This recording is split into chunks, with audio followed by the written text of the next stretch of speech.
बिस्मिल्लाहिर्रहमानिर्रहीम। अस्सलामु अलैकुम वरहमतुल्लाहि वबरकातुहू। सूरह यासीन की 10 बरक़ात। सैयदुल अंबिया सल्लल्लाहु अलैहि वसल्लम ने फरमाया, ए अली रज़ी अल्लाहु अन्हा, सूरह यासीन पढ़ो, इसमें 10 बरक़ात हैं।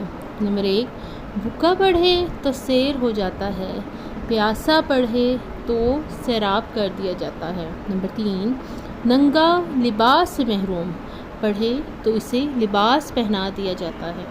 नंबर 4, कवारा पढ़े तो शादी हो जाए। नंबर 5, खौफ ज़दा पढ़े तो अमन पाए। नंबर 6, कैदी पढ़े तो रिहाई पाए। नंबर 7, मुसाफिर पढ़े तो सफ़र में इसकी मदद की जाए। नंबर 8, जिसका सामान गुम हो वो पढ़े तो अपना सामान पाए। नंबर 9, मरीज़ पढ़े तो शिफायाब हो। नंबर 10, मैयत के पास पढ़ी जाए तो इससे अज़ाब में तख़फ़ीफ़ की जाए। मज़ीद अच्छी वीडियो के लिए चैनल को सब्सक्राइब